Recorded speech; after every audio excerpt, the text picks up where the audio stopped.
BTC बिसायख'थिया जोबोद माने गोनांथार जोंनि BTC ओनसोलनि रायजो राजाफोरनि थाखाय बे खालि राजखान्थि दोलो एबा हानजानिल' साननो गोनां बाथ्रा नङा रायजो राजानि थाखायनो साननो गोनां बाथ्रा जों माबायदि सरकार मोनगोन सोर पार्टिया माबायदि मावगोन जोंनि सोर बिजाथिखौ हरोब्ला मोजां जागोन बे बाथ्राफोरखौ रायजो राजाया दा गावबा गाव साननानै लानांगौ आरो बे मथे रायजो राजाया गावनि लुबैनाय हास्थायनाय बायदि केन्डिडेटफोरनो जुदि भट होनानै देरहाहरनो हायो आं सानो मा बिथांमोननि जेंनाफोरखौ माने सुस्रांनायनि बेलायाव गोबां मदद जागोन गतिके राजखान्थिया जाहैबाय जोंनि मोनसे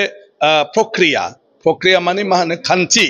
जे जोंनि संबिजित बायदियै जोंनि हादोर जोंनि रायजो आरो जोंनि काउन्सिलखौ सलायनांगौब्ला बेवहाय बिसायख'थि फाथिनानै रायजो राजानि भटजों जोङो माखासे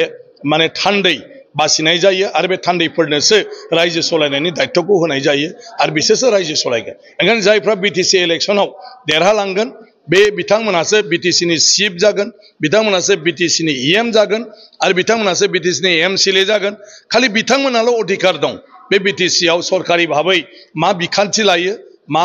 माने जौगाखांनायनि हाबाफारि लायो माबायदि खामानि मावो बे बिथांमोननि सायाव ओंखायनो बे बिसायख'थिया BTC नि रायजो राजाफोरनि इयुनखौ थिक खालामगोन फैगौ 5 बोसोराव माबायदि जागोन ओंखायनो बे बिसायख'थियाव आं सानो साफ्रोम रायजो राजायानो मोजाङै बाहागो लानांगौ सोरबा बायरायाव खामला हाजिरा मावहैनानै दंब्लाबो बिसोरबो बिसायख'थियाव भट होनो फैनांगौ मानो होननानै बुङोब्ला बे भटआ जों बयनिबो मोनथायल' नङा जोंनि इयुनखौ दानानै लानाय बेखौ नायोब्लाथ' गोब्राब दङ गोरोबलायनायाव मानो होनना बुङोब्ला 22 केन्डिडेटखौ जुदि फोसावखाबायब्ला दा बेखौ UPPL हानजाया मानिनानै लानो हागोन ना हाया BPF नो हगारनानै होनो हागोन ना हाया आरो BPF आ खौसेथिनि खाथिराव बे 22 माने केन्डिडेटनि गेजेराव साफा सानै सोरखौबा बोखांनानै लाफिननो हागोन ना हाया बे गिबि सावरायनांगौनि बाथ्रा फैगोन आरो आं सानो गोरोबलायनायाव एथ' गिदिर बाथ्रा नङा गोरोबनायाव सेक्रिफाइस नांगौ दा बयबो गावबा गावखौ जुदि सेक्रिफाइस खालामलायोब्ला थारैनो गोरोबनो हायो आरो गोरोबलायनो हायोब्लाथ' खौसेयानो गोहो नङा होमबा सबखौनो खालामनो हायो नाथाय मोगथाङाव राजखान्थि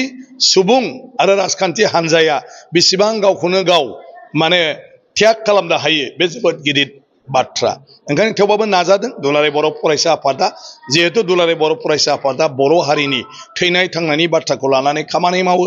आरो बेखायनो राजखान्थि नोजोरजोंबो बिथांमोनहा लुबैदों जे राजखान्थियारि भाबैबो दुलाराय बर' फरायसा आफादनि सिमांखौ जाफुंहोनो थाखाय थोंजोङै बबेबा मोनसे राजखान्थि हानजाजों थाफानानै बा बबेबा मोनसे राजखान्थि हानजाखौ माने गावसिनि मथे खामानि मावहोनो हानाय बायदियै बिथांमोना नाजागासिनो दं जुदिअ बे मोनसे राजखान्थियारि नङै हानजा दुलाराय बर' फरायसा आफादा मोनसे नन पलिटिकेल अर्गेनाइजेशन अदेबानि बिथांमोना माखासे हारिनि माने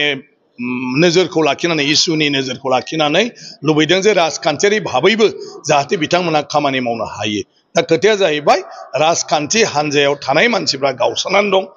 बे गावस्रानाया गोबां खारन थायो आदर्शनिबो खारन थायो खामानि मावनायनि सुजुग सुबिदा मोननाय मोनैबो थायो गावबागाव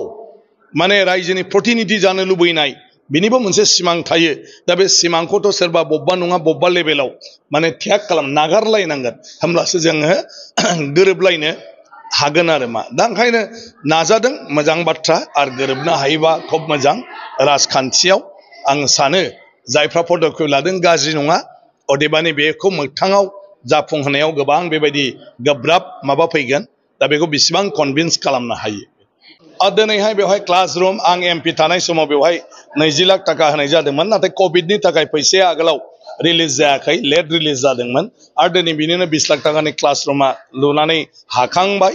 आरो बिनि उनाव फर्मेलि बेखेवनांगौ होननानै आंखौ दिनै पर्बतझरायाव फैनाय समाव जोंनि मानाव गेदेर आगुनि MLA बनेन्द्र मोसाहारि बिथाङा खावलायदों बे हिसाबै दिनै आङो बे कलेजाव फैनानै बेखौ फर्मेलि बेखेवफैबाय